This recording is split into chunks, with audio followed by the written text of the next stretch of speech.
So what is up mga tropa? Panibagong araw na naman, panibagong explore, panibagong karanasan at panibagong kaalaman. So ngayong araw mga tropa, samahan nyo ako sa isa na namang paglalakbay ng isang explorer. Let's go! So yun mga tropa no, so ngayon destination natin is pupunta tayo ng Mabini, Pangasinan. So yan, bali umalis ako sa bahay around 4 AM. At itong part na to, nandito na rin ako sa bandang Alaminos, Mabini Road. Then medyo lumaga na tayo dito. Kasi syempre, chill lang tayo sa pagpapatakbo. Chill lang tayo sa ride, makakarating din naman tayo sa patutunguhan natin.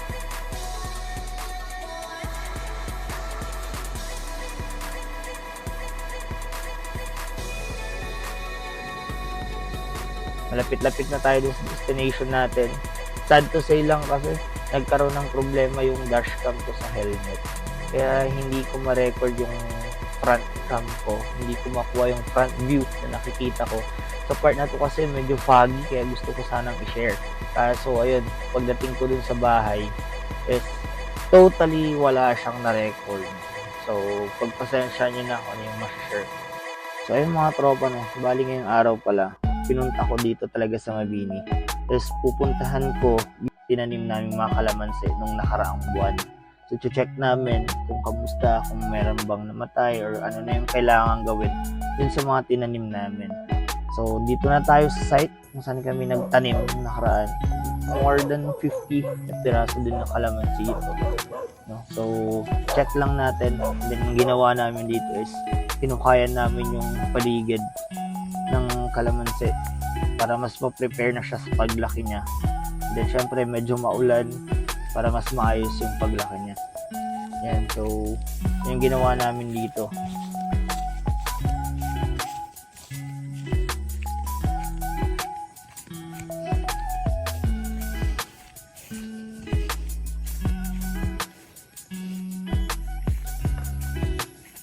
So yun mga tropa no, share ko lang sa inyo kung paano kami nag-camp up sa ganitong idea sa pagtatanim ng mga kalamansi.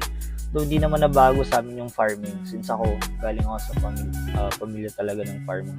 Tapos si wife ko din is galing or may background din sila sa farming. Sa farm din talaga sila. So hindi nabago sa amin yung mga ganito. Ang bago lang is this time parang focus lang siya dun sa kalamansi. Parang kami nag-camp up dun. Una is hindi mo siya kailangang bantayan parate. Hindi siya time to time kailangan mong bisitahin. Eto ganyan. So maganda rin siyang investment kasi long term siya. Hindi mo siya agad-agad mapagkukunan. Oo.